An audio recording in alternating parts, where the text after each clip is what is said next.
Welcome to the Coach Within. I'm your host, Coach Jedi, a podcast where transformation begins from the inside out. Here, we explore coaching conversations that unlock clarity, spark insight, and bring you closer to your purpose. Whether you're a coach, a leader, or someone on the journey of personal growth, you're in the right place. Each episode brings real stories, practical tools, and thought-provoking reflections to help you thrive in life, leadership, relationships, and dreams. Let's journey inward, ignite the coach within, and brave your story. So we're embarking on a new series, and I call this series Going From Good to Great in Coaching. Now, this is part of a full series of Mastering Coaching, one of my most exciting piece of themes in the coaching process. Now, many coaches and learners and leaders often ask me, Jedi, what does it mean to be having mastery in coaching? Is it about skill set? Is it about getting more techniques, getting more strategies involved? Or what exactly is mastering coaching? Well, Mastering Coaching, it's one of my flagship signature programs that I run around the world, and this has now become a bespoke program. In the past, it used to cater to many different audiences, but now I'm customizing each and every one of these experiences individually, from the education point of view to the individual coaching experience. And within the umbrella of Mastering Coaching, it's this first theme of Mastering Coaching, which I call Good to Great Coaching. Now, when we think about good to great coaching, it comes in many different parts and different slices. And the very first part I'd like to talk about today, it's really about experiencing what we call the mindset or the coaching mindset. A lot of coaches and a lot of leaders and clients often ask me, I say, hey, is there a difference in a coach and, say, a leader? Is there a difference between a coach, a therapist, or a coach and a psychologist, or a consultant, a trainer, a teacher? What exactly is the difference? Now, for one side, on one perspective, I like to say that, we have to kind of avoid dissecting all the time, which means to say that this is the boundary of coaching, that is this, that is that, or even, for example, mentoring, facilitation. As human beings, we like to draw boundaries to give ourselves that clarity. But one thing is for sure, coaching, it's not just a particular role. It also embodies a skill set, a philosophy, an approach, an entire mindset shift in the way we communicate. And as such, I often say this, coaching or mastering coaching, it's conversational mastery. So coaching, it's conversational mastery. That's a simple definition that I like to give many coaches.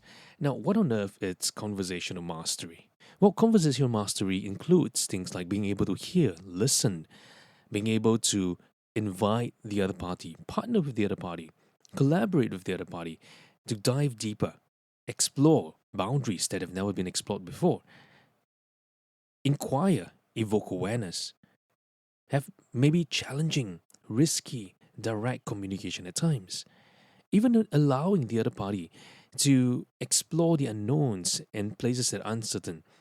All this are part of communication process. Now, it's not just the verbal. There is also the written. There is also the non-verbals. For example, the facial expressions, the tone of voice, the expressions on the eyes, the ears, the mouth. Every part of the human being, before they even utter a word, they're communicating something through their glare, through their presence, through the way they express themselves. And this is what I want you to know, that coaching as a conversational mastery element, it goes beyond just tools and techniques. Too often I found that coaches, leaders tend to focus on too much or too heavily on the steps, the frameworks, the models. They would say that this model is better than that model, this model is the most popular, that technique is the most popular, this book is the most famous, that 7 steps is better. And you notice each and every one of them focuses on that tactical executional part of the coaching process, but failing to address the most fundamental part of coaching, which is the mindset. Why and how and what is coaching and why are we doing it? Because I can use the frameworks, I can use the models, I can practice to perfection. But if I don't understand the essence, if I don't understand the spirit, if I don't understand the philosophy, if I don't understand the values, if I don't understand the mindset, It's like using a tool without understanding its true meaning of the tool.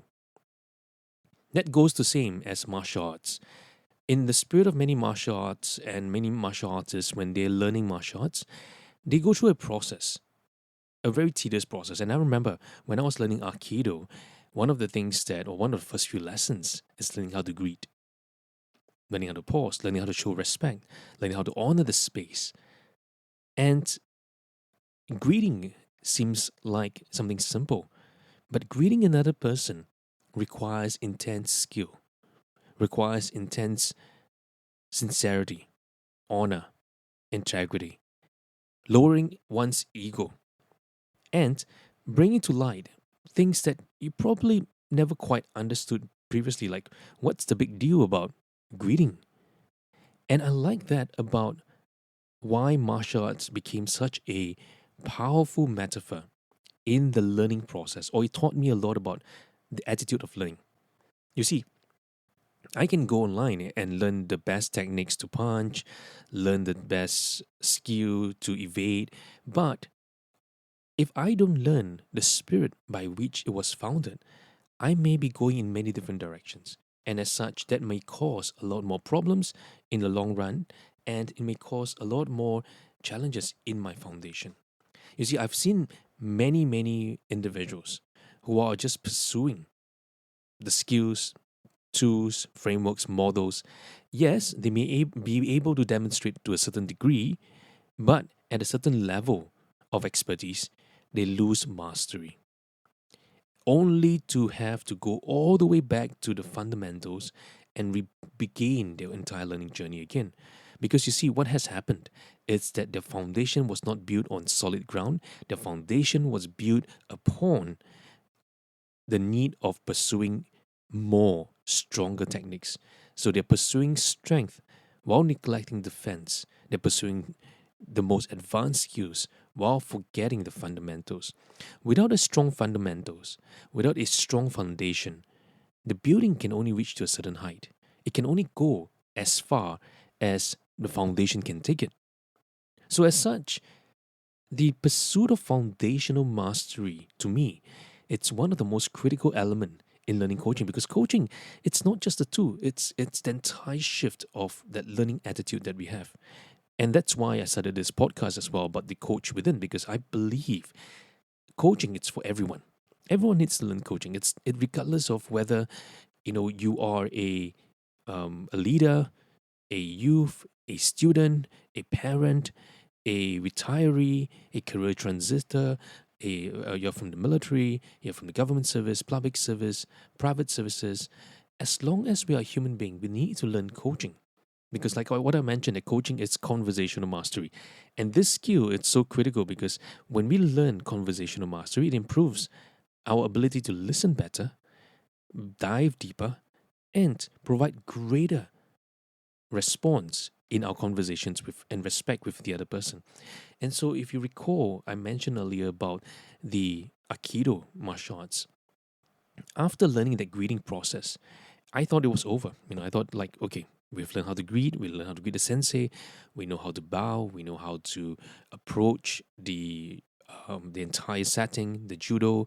And then the next step we had to learn was how to lay the mats, right? How to clean the floor, lay the mats. And so it was at first, it started quite fun. I laid the mats, it's kind of interesting. And I realized that week after week, day after day, when I had to come back for practice, we had to lay the mats, take the mats out, wipe the floor, do it again and again and again and again in a repetitive manner. So the first few times was fine. But when it became repetitive, something came into my mind, and that was like doubt. That was like, oh, this feels a bit boring. This feels a bit repetitive.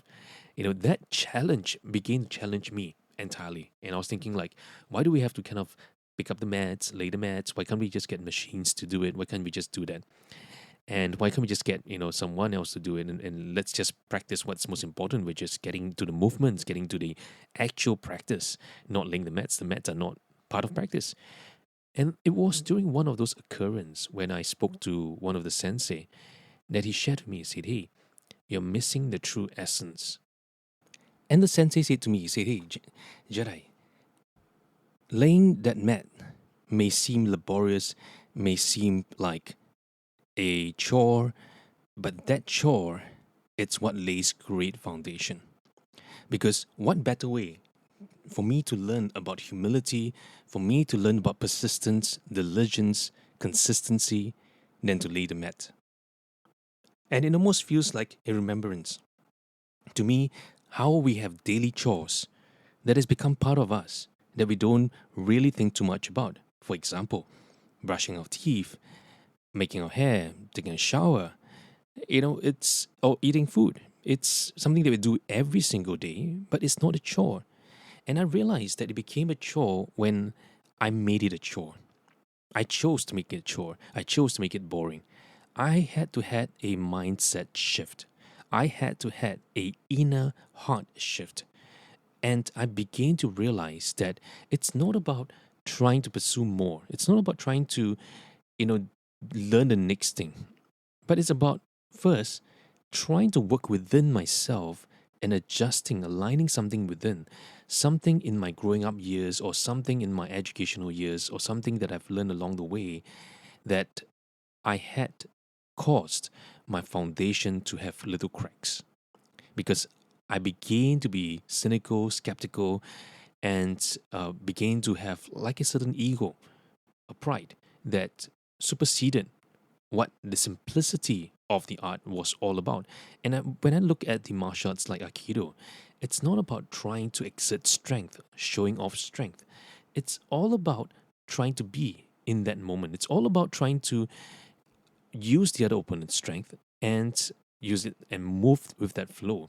So it's not about showing off, it's about showing up. It's about being there. And I've heard people say that, oh, okay, showing up, it sounds fanciful. And I want to bring coaching in a relevant space beyond all that sophistry of word salads or, word strings and the tapestry of all the beautiful words and language to something that really makes sense.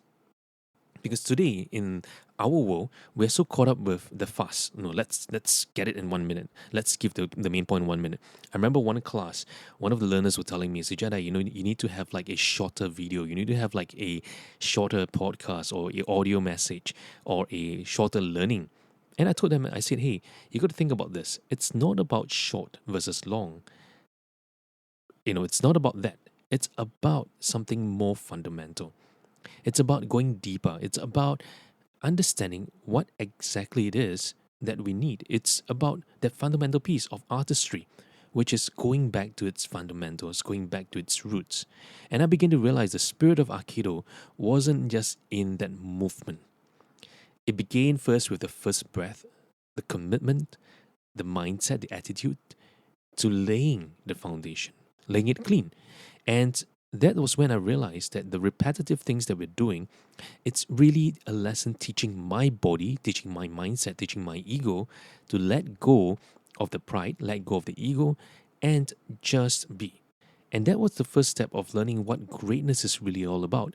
Going from good to great isn't about credentialing, isn't about getting certificates or isn't about getting accolades, recommendations, testimonials, photos.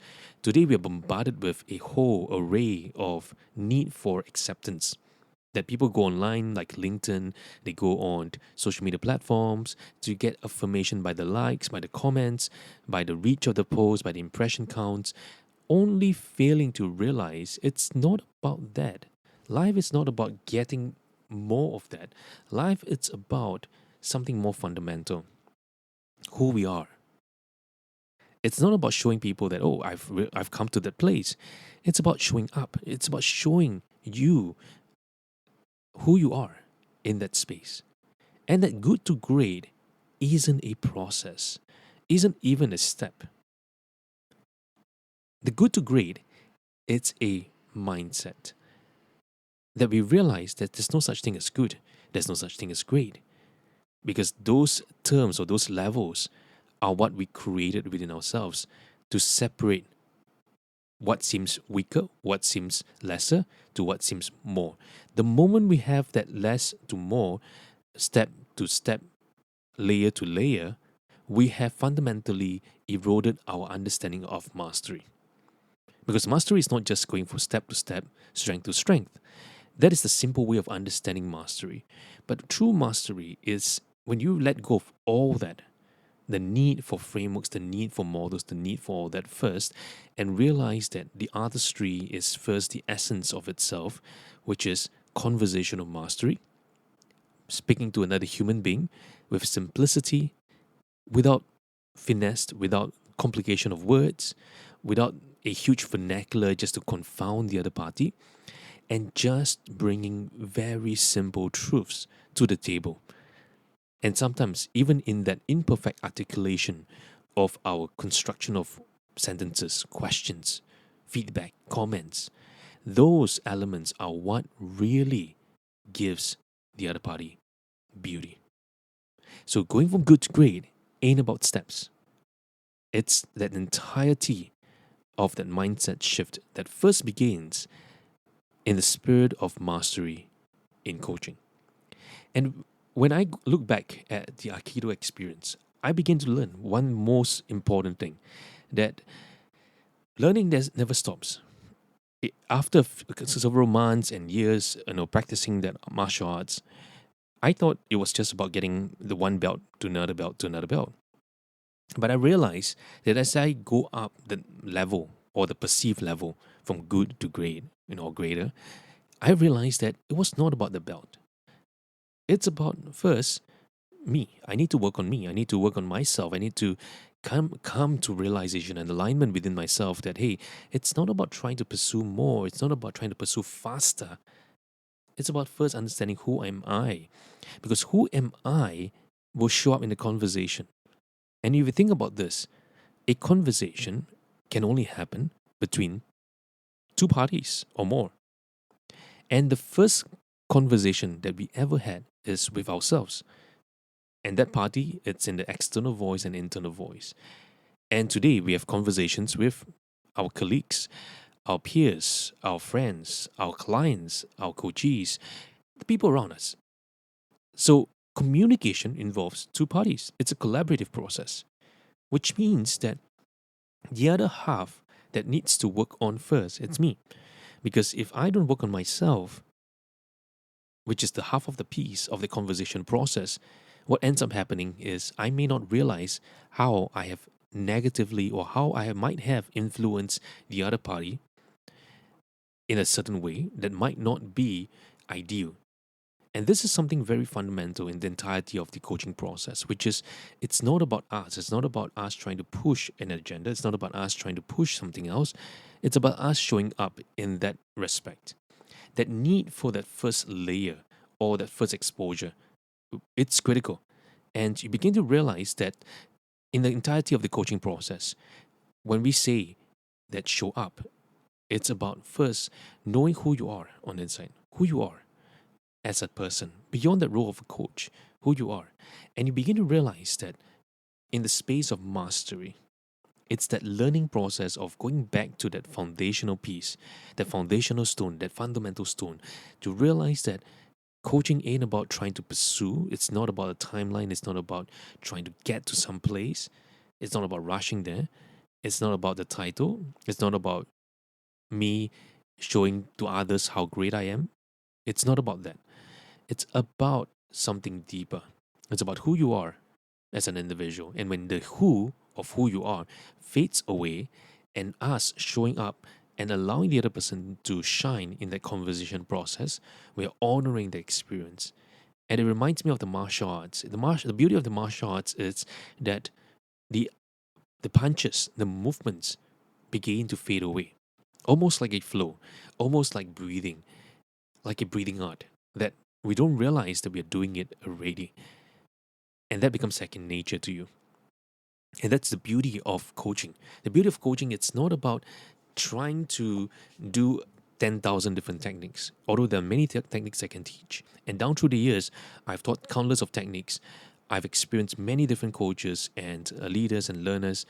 And one of the most fundamental things that most learners kind of skip over is this first core piece, which I call mastery in coaching.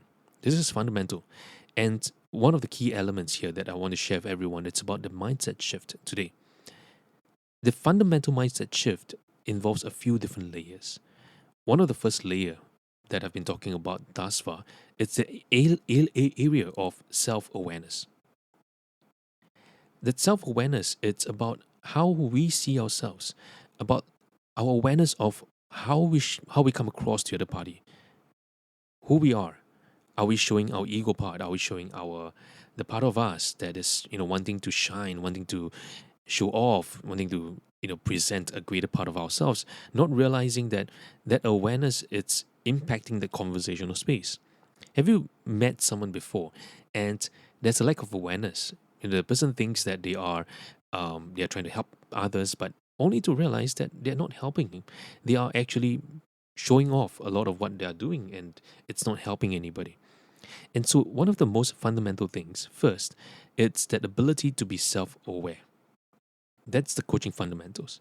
And this is one of the hardest part to teach in any class, because I can do an activity for a whole entire day, but you still have not had self-awareness. And that's why I say this awareness, it's a journey. And the way I've kind of incorporated this within my class or within my entire coaching education process, it's on a self-paced, self-discovery, self-learning journey. So that in class, I will highlight certain points and I want you to go back, listen to the podcast, listen to the videos, listen to the audio tapes, listening to yourself, reflecting, journaling down, and building that space of awareness, that rich space of awareness. That it's something beautiful. And I call that self-awareness. And when you begin to realize that self-awareness, something magical happens or something beautiful happens. We begin to have that shift. So you begin to see going from good to great begins first with that mindset. And what the mindset entails first, it's that self-awareness. Are we aware? Are we not aware? And I remember one time when I was in one of the countries, like in Japan, and I was conducting a class with a bunch of leaders and managers. And in this class, they were trying to learn coaching with all sincerity. And one of the interesting things that happened during the class process was that they were trying to practice a technique. And they were asking me, Jada, why is it not working? Why am I not able to get that shift? Why am I not able to get that done? Why am I not able to do that shift that we're supposed to do? And when I hear that, I begin to realize one important flaw in that conversation, which is they are looking for that shift without first realizing that shift needs to happen within ourselves first. Because if we're not aware how it feels like to have that shift, how can we help our clients to experience that transformative impact of coaching as well? If we have not gone deep within ourselves, if we have never had coaching conversations before, having had a coach before, how can we say to our clients that you should consider coaching? Because to that degree you have worked within yourself, it is to that degree you can help another person. An unself-aware person may not be able to help another person to be aware because they are unaware of things. Just like the story of the 10 blind men who touch a particular object, each one of them saying a different piece. One of them says it feels like a fan, another says it feels like a wall, yet another says it feels like a hose, yet another says it feels like a strong textile. Each one of them has a certain degree of awareness, but they lack self-awareness because they don't realize that if in that pursuit of trying to be right, the collective awareness that they're lacking helps them to then realize that they're talking about the same thing. Because the one that says it's a wall will argue with the one that says it's a fan and says you are wrong. And the other party will say, I'm right, you are wrong. And the need to show that shows a lack of self-awareness because we are beginning to show that I'm right, you're wrong, you're right, I'm wrong. And that struggle within, it's really what awareness is all about. Because in order for us to have that shift, we first have to experience the shift within ourselves. And the difficult thing about coaching, it's because it's intertwined with who we are and the person of us, and in that conversational space, it impacts the way we relate to the clients as well. And so that's why I say that this self-awareness, it's not just like, oh, I'm learning the strategies of self-awareness. No, it's not. It's about building that journey. And the way I help coaches and clients through this is that they come and join me on Brave Your Story, one of my signature coaching programs where I take individuals through a coaching experience. We can call it life coaching, leadership coaching, but it's really beyond labels. It's about helping them to develop that awareness of self. And the way I do it is that I may go with them, right? Bringing them through a journey, bringing them through a mountaineering experience, through a hike, through walking through a beach, walking through a mall, walking through a shopping mall, anywhere, helping them to build that awareness. So the way I kind of design this, it's to help them grow who they are on the inside. And the way I build it, it's really interesting. I help individuals at this level to help them brave their own story, to be more courageous, and for them to see that, hey, there is hope. It's not about trying to, avoid that fear. It's not about trying to remove that negativity or that setback. Because too often we're looking at that error. Too often we're looking at, I want to remove this. I want to reduce that. I want to be more positive. But what if it's not about trying to remove something? What if it's about trying to be just about accepting it? That's part of who we are and adjusting that according to the context.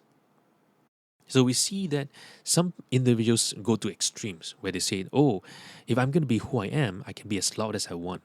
So I remember one time I was in one of the countries and in a little town where there are not many tourists, but just locals, and the tourists were lacking self-awareness. They were talking really loudly, taking lots of pictures, disturbing the peace that the locals have. From the perspective of the tourists, to them, they feel that nothing's wrong because I've paid so much money to travel all the way to this part of the world, and I just want to share this, and this is my culture, this is who we are. I just want to be me.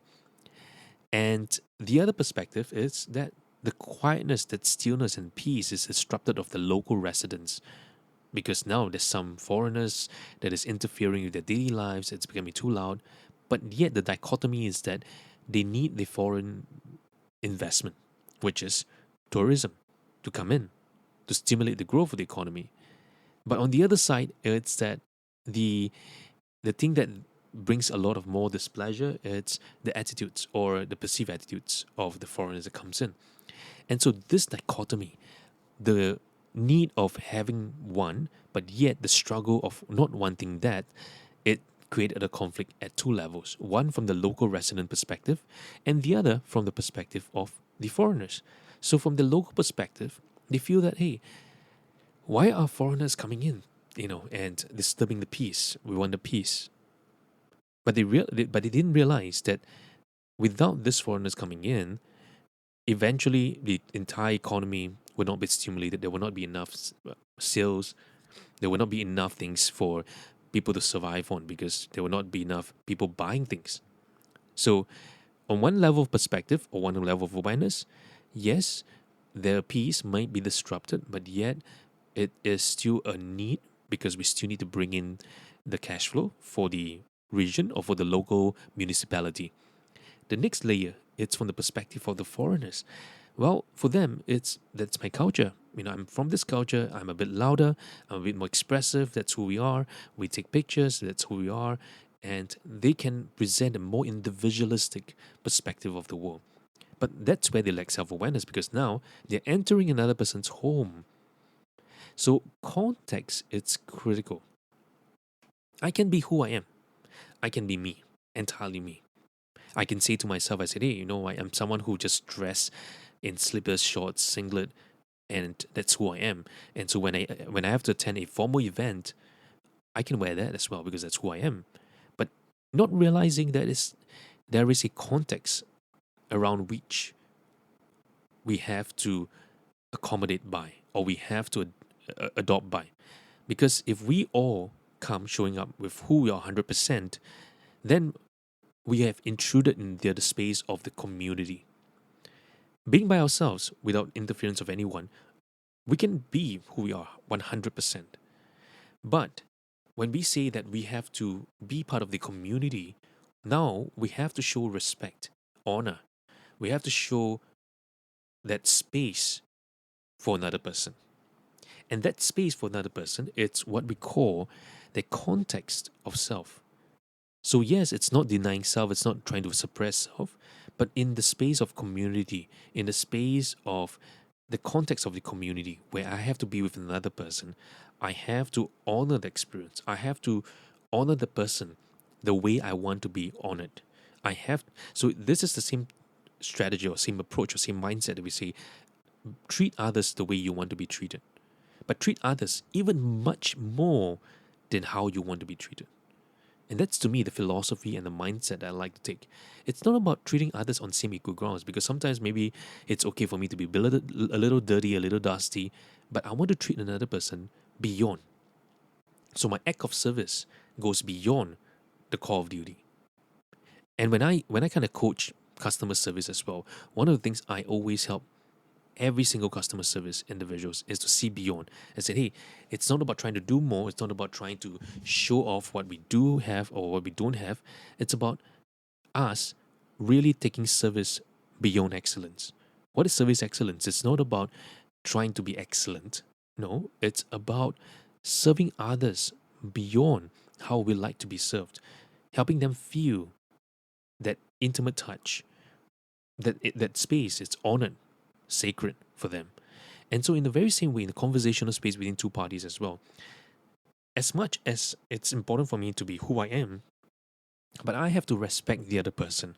And that respect doesn't mean that I'm not showing up who I am. It doesn't mean that I'm negating who I am. But because I'm self aware of who I am, I'm able to show respect to the other person and adjust myself according to the context. So, for example, perhaps I'm a very loud person, I'm a very expressive. I have many, many different colors. I like to have a lot of different things. But in that space where the context requires, because I'm trying to honor and notice respect and honor becomes my top value, what happens is that because I'm self aware that I want to respect and honor the space, I have to adjust my approach, my communication style, the way I show up. So when I enter a foreign land that is not part of my culture, not part of my community, I have to learn the other culture. I have to show the same amount of respect, that quietness and stillness, because that's the way that I need to, if I want others to respect me as well, I need to show that same amount of respect and honor in that space. So this is where many individuals got it wrong. It's not about negating me because people say, oh, then what about me? Right? Now we realize that there's the individualistic part. There is also the collectivistic part of us. There's two parts. Who we are is at the individualism level or the individualistic level. The collectivistic level, it's where who we are, who I am, and who we are. These two elements are very critical in understanding the entirety of the whole process of conversational space. Because for some cultures, because of the need of collectivism, they forget who they are at the individual level. For other cultures, because they are very strong in knowing who they are, they forget the collectivism or the collective spirit of honoring, respect, and showing up in that conversation and adjusting themselves in that context. So, this is where we call awareness of self and awareness of others, bringing the entirety of awareness to a higher level to help support that conversational space. And you begin to see why I often say this, that mastering coaching isn't about just tools. I have lots of tools to cover. And in fact, one of the things that I love to do in many of my lessons is begin the entire lesson without any slides, without any notes. Because too often, many leaders, many learners, they want notes, they want slides, they want a copy of the slides. Oftentimes, that's the first thing they ask me, Jedi, can I have a copy of the slides? And I often hesitate to want to give them anything. Not for the reason of hiding the slides, because there's nothing to hide about slides, but for the reason that it would disrupt the way that they learn or the attitude by which they learn. Because we've been so conditioned to learn at a pace where we're not really learning. We're just scanning. We're just skimming through. So it seems like we've heard it before. It seems and sounds like we know it, but do we really know it? Just like today, whenever I want to discuss about ethics or considerations of ethics, too often I always hear leaders say, "Oh, I know about that. That's something simple. I already know. I've really learned that before. It's something simple. We have done that before." But that's something that's really, really missing because what exactly is that ethics? Do we really know it, or are we not knowing it? And just because we know ethics doesn't mean that we stop talking about it. And that's something really interesting in the learning process, right? Because we are so hooked on that shiny object, right? The shiny object syndrome. We want that. We want that thing. We want to go there. That we forget it's not about going that or not about trying to pursue that thing, but it's about, hey, let's relearn. Let's get back to the fundamentals. Let's be self aware. And so as we look back at this element of the coaching mindset, which is self awareness, we begin to realize what it means to be self aware, which is not just about, I know this, I know that. What about the unknowns? We will never be 100% or truly self aware because there'll be portions of us that refuse to be aware. There'll be portions of us that has that ego part of us. So I've often seen this, right? I've seen people that come across as, oh, very sincere, very loving, very open, but only to show who they are in not a spirit of excellence, but in a spirit that of a pseudo kindness. I'm not sure. Have you met people before? They appear kind. They appear to say the right things. They appear to hit the right spots, but something it's not quite right. Something's not sitting well quite right. Right? Something's amiss, and you can kind of feel that like, oh, he's saying the right things, she's saying the right things, they're saying the right things, but something is missing in that conversation space. What exactly that is, I'm not too sure. But that's where it's something really interesting for us to think about. When we say, hey, it's about that conversation space that we're trying to hold for the individual. And that space, it's really beyond just what we do. It's about the internalization of who we are. And that's why I also started this podcast series. It took me quite several years to think about really what is it that I want to communicate in this series. Because it's easy to start. I could start any point of time. But what is critical, it's about serving the audience. It's about creating this space because as much as I'm doing this podcast series, I want to create a space for you to also experience what learning is all about. It's not about trying to garner thousands and thousands of views. It's about speaking to that one listener. Even at the end of the day, maybe there isn't anyone listening to this podcast, but I'm speaking to that one most important person, that is myself.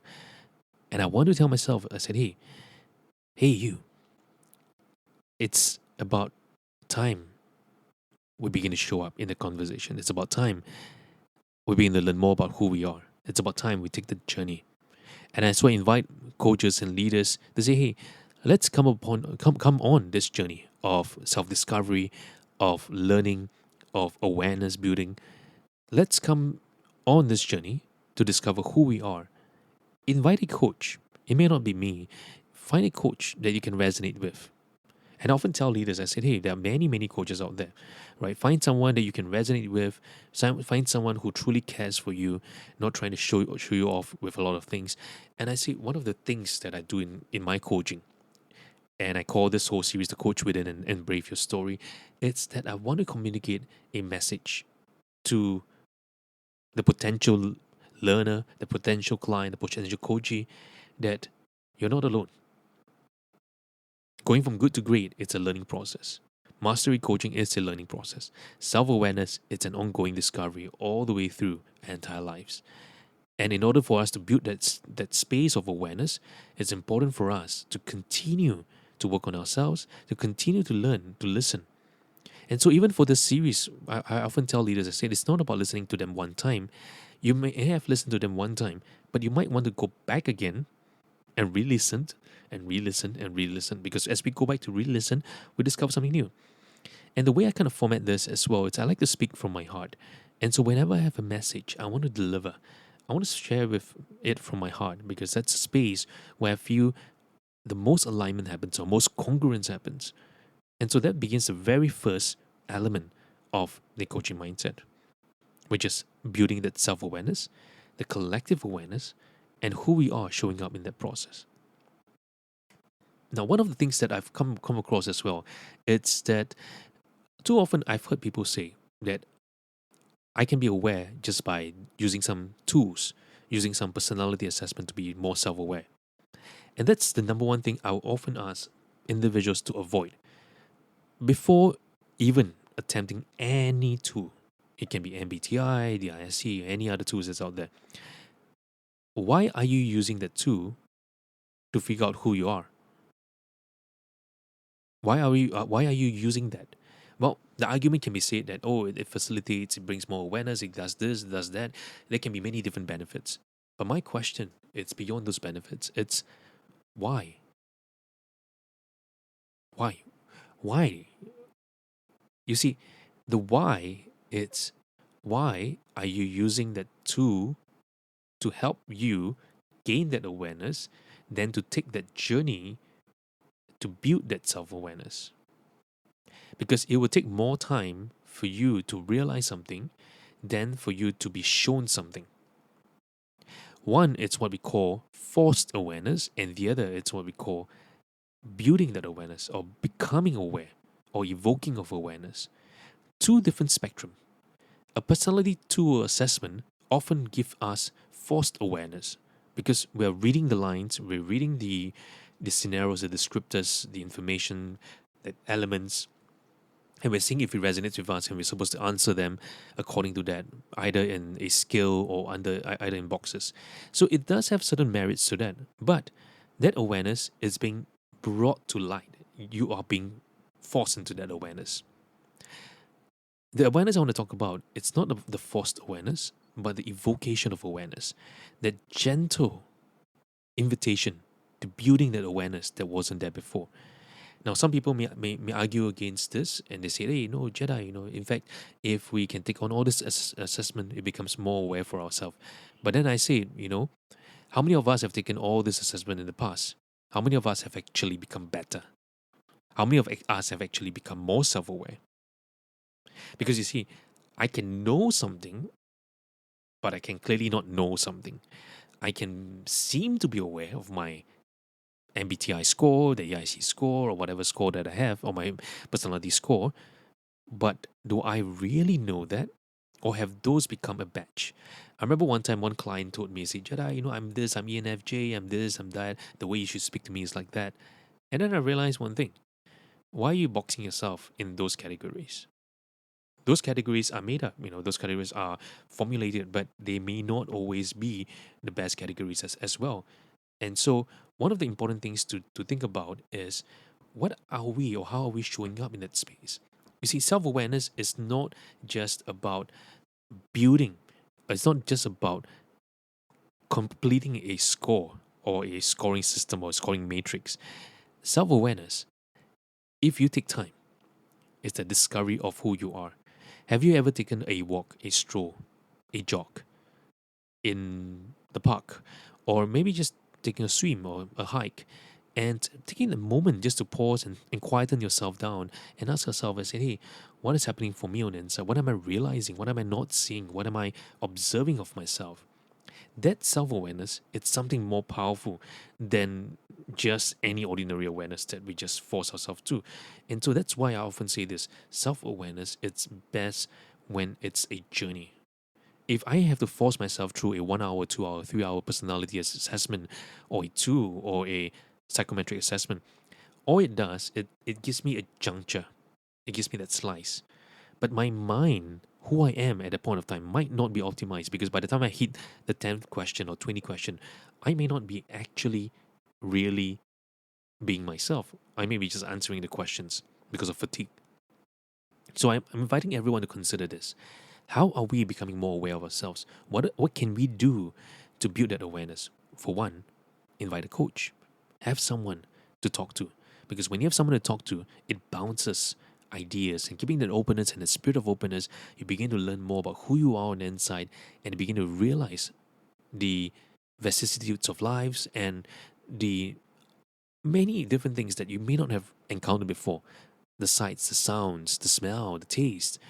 And when I say awareness, it's not just what you know, but it's also how you feel. But it's also what you're tasting, seeing, smelling. So I'm going to invite you today. Take this journey of self-awareness, and if you like what you heard, and you say, Jedi, I really want to go deeper within myself to be more self-aware. How can I do that? And if you like a coach to get on board this with you, and come and talk to me. Right? I would love to be helping you on this journey to brave your story, to grow from good to great, and to develop that mastery. The mastery first begins in that shift in mindset, and it communicates and transcends through that, and it continues all the way through. Because mastery is not an end point, it's not points on the journey. Mastery, it's that lifestyle. Mastery is learning. Good to great is not layers, steps. Good to great, it's a mindset. When we have the mindset shift, it's not about pursuing to a certain level or a certain certificate. It's about that shift, the fundamental shift of who we are, our attitudes, our learning, our approach, and that's the beauty of that coaching mindset. Thank you for tuning in to The Coach Within. If today's episode sparked something in you, take a moment to reflect, journal, or share it with someone who needs to hear it. Want to experience coaching or explore our upcoming programs? Head to jedi.coach or check out our show notes to connect. If this podcast helped you to grow, please follow, share, and leave a review. It helps more people to find us. And until next time, keep listening, keep reflecting, and keep braving your story from within.